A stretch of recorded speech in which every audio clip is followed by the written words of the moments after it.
آج ہم پڑھیں گے موضوع پر مسح کرنے کا بیان۔ حضرت مغیرہ رضی اللہ عنہ کہتے ہیں، کنت مع النبی صلی اللہ علیہ وسلم فی سفر فأہویت لأنزع خفیہ فقال دعہما فإنی ادخلتہما طاہرتین فمسح علیہما۔ ایک سفر میں نبی صلی اللہ علیہ وسلم کے ہمراہ تھا۔ میں نے وضو کے وقت چاہا کہ آپ کے دونوں موزے اتار دوں۔ یہ کون کہتے ہیں؟ حضرت مغیرہ۔ جانتے ہیں حضرت مغیرہ بن شعبہ کو؟ بہت ذہین صحابہ میں سے۔ وہ کہتے ہیں کہ میں نے چاہا کہ میں آپ کے موزے اتار دوں۔ کس لیے؟ آپ کی مدد کرنے کے لیے، عزت کے طور پر، احترام کے طور پر، محبت میں آپ کی ہیلپ کرنے کے لیے۔ آپ نے فرمایا انہیں رہنے دو، میں نے انہیں طہارت کی حالت میں پہنا تھا، یعنی میں نے وضو کے ساتھ ان کو پہنا تھا۔ پھر آپ نے ان پر مسح کیا۔ اس سے کیا پتہ چلتا ہے کہ اگر وضو کر کے آپ موزہ پہن لیں تو اگلی دفعہ وضو کرتے وقت دوبارہ دھونے کی ضرورت نہیں، آپ اس پہ مسح ہی کر لیں تو کافی۔ شریح بن ہانی فرماتے ہیں، میں نے حضرت علی رضی اللہ عنہ سے موزوں پر مسح کرنے کی مدت کے متعلق پوچھا تو حضرت علی رضی اللہ عنہ نے فرمایا، رسول اللہ صلی اللہ علیہ وسلم نے مسافر کے لیے مسح کی مدت 3 دن رات اور مقیم کے لیے 1 دن رات مقرر فرمائی ہے۔ یعنی جو لوگ اپنے گھروں میں رہتے ہیں وہ یہ کام 24 آورز کے لیے کر سکتے ہیں، اور جو مسافر ہو، جس پہ سفری نماز عائد ہوتی ہو، وہ اگر 3 دن تک بھی پاؤں نہ دھوئے اور صرف مسح کرتا رہے تو اس کی نماز اور وضو ہو جائیں گے۔ صفوان بن عسال رضی اللہ عنہ روایت کرتے ہیں کہ جب ہم سفر میں ہوتے تو رسول اللہ صلی اللہ علیہ وسلم ہمیں حکم دیتے کہ ہم اپنے موزے 3 دن اور 3 راتوں تک پاخانہ، پیشاب یا سونے کی وجہ سے نہ اتاریں بلکہ ان پر مسح کریں۔ ہاں، جنابت کی صورت میں موزے اتارنے کا حکم دیتے، کیونکہ جنابت میں تو پھر نہانا فرض یا غسل فرض ہو جاتا ہے نا، ناپاکی میں، تو پھر اس میں تو جرابوں کے ساتھ غسل نہیں ہوتا۔ اس حدیث سے معلوم ہوا کہ جنبی ہونا مسح کی مدت کو ختم کر دیتا ہے، اس لیے غسل جنابت میں موزے اتارنے چاہیے۔ البتہ بول و براز اور نیند کے بعد موزے نہیں اتارنے چاہیے بلکہ معینہ مدت تک ان پر مسح کر سکتے ہیں۔ جرابوں پر مسح کرنے کا بیان۔ پہلا حکم کس کے لیے تھا؟ موزوں کے لیے۔ اب ہے جرابوں کے لیے۔ کون سی جرابیں؟ جو آپ سب استعمال کرتے ہیں۔ حضرت ثوبان رضی اللہ عنہ سے روایت ہے، امرہم ان یمسحوا علی العصائب والتساخین۔ رسول اللہ صلی اللہ علیہ وسلم نے وضو کرتے وقت صحابہ کو پگڑیوں اور جرابوں پر مسح کرنے کا حکم دیا۔ صحابہ رضی اللہ عنہم کا جرابوں پر مسح کرنا۔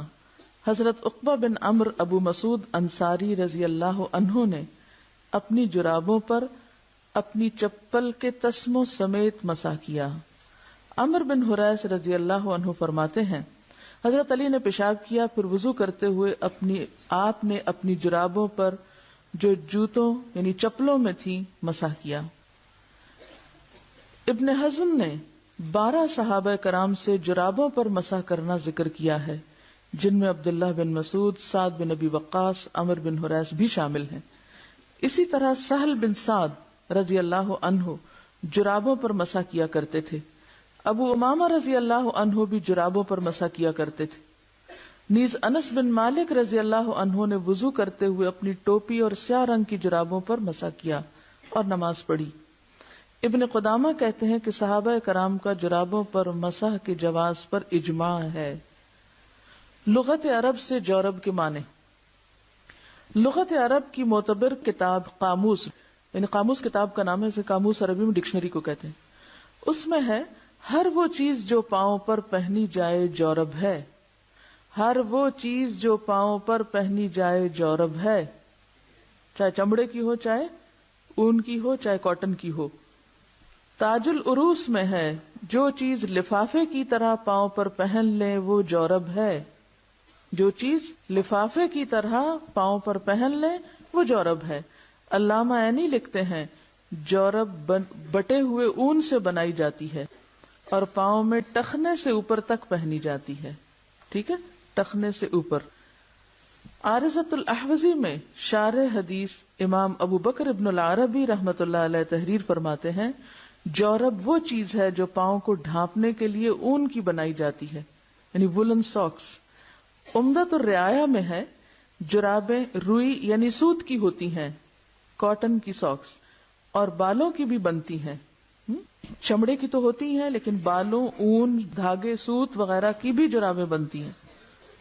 غایت المقصود میں ہے کہ جرابیں چمڑے کی، صوف کی اور سوت کی بھی ہوتی ہیں. پس ثابت ہوا کہ جورب لفافے یا لباس کو کہتے ہیں. وہ لباس خواہ چرمی ہو، چرمی چرم سے یعنی کھال کا ہو، سوتی ہو یا اونی، ہم اس پر مسح کر سکتے ہیں. کیونکہ بہت دن آپ نے یہ بحث سنی ہوگی کہ مسح صرف چمڑے کے موضع پر ہوتا ہے، لیکن یہاں سے کیا پتا چلا کہ ہر وہ چیز جو لفافے کی طرح پہن لی جائے وہ جورب ہے. اب اس میں جو بڑی مشکل ہے وہ یہ کہ کتنی موٹی ہوں، کتنی باریک ہوں، یہ ہمیں شارع نے کوئی تعین کر کے نہیں بتایا کہ رنگ نظر نہ آئے اسکن کا یا اس کے اندر پانی نہ جائے، یہ شرائط لگائی نہیں گئی. لیکن احتیاط کا تقاضا یہی ہے کہ ایسی چیز جو لفافے کی طرح پاؤں کو ڈھانپ لے، یعنی تھوڑی بہت اگر اسکن نظر آ رہی ہے تو اور بات ہے، ورنہ جب ایک دفعہ پہن لی اور اس سے آپ گرمی حاصل کر رہے ہیں یا پاؤں کو پروٹیکٹ کر رہے ہیں تو اس کے بعد اس پر مسح ہو سکتا ہے. ہاں اگر پھٹی ہوئی ہیں اور خالی اسکن اندر سے نظر آئی تو اسکن کو تو دھونا چاہیے، وہ لفافہ تو نہ رہا، تو اس کا سلامت ہونا بھی ضروری ہے، اور اتنا زیادہ سوراخ نہیں ہونا چاہیے کہ جس سے پاؤں جو ہے وہ باہر نظر آ رہے ہوں.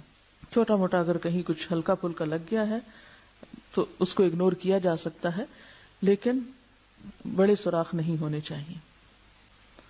پگڑی پر مسح. حضرت عمر بن امیہ رضی اللہ عنہ روایت کرتے ہیں کہ رسول اللہ صلی اللہ علیہ وسلم نے پگڑی پر مسح فرمایا. اسی طرح بلال بیان کرتے ہیں کہ رسول اللہ صلی اللہ علیہ وسلم نے پگڑی پر مسح کیا. اور پیچھے ہم نے انس بن مالک کے بارے میں پڑھا کہ وہ اپنی ٹوپی پر، اور ٹوپی کی بھی بعض قسمیں ایسے ہوتی ہیں کہ جو پورے سر کو کور کر لیتی ہیں، تو اس پر مسح کیا. اب احتمال ہے کہ آپ مجھ سے پوچھیں گے کہ اسکارف پر مسح کریں یا نہ کریں، تو چونکہ نہیں ایسا کوئی لفظ آیا تو احتیاط اسی میں ہے، کیونکہ مسح فرائض میں سے ہے، تو بہتر ہے کہ آپ اسکارف کے اندر سے ہاتھ ڈال کے اندر ہی مسح کر لیں. ٹھیک ہے، کیونکہ عموماً لوگ کہتے ہیں کہ جب ہم سفر میں ہوتے ہیں یا راستے میں کہیں ہوں، ورنہ گھر میں تو کسی کو ضرورت نہیں ہوتی اسکارف کے اوپر مسح کرنے کی، سفر میں یہ عموماً مشکل ہوتی ہے، تو اس میں آپ تھوڑا سا اس کو کھول لیں، آگے کر لیں اور اپنا اطمینان کر لیں. کیونکہ صحابیات دوپٹے پر مسح نہیں کرتی تھیں یا ایسی کوئی روایت نہیں ہے، تو احتیاط بہتر ہے کیونکہ فرائض سے تعلق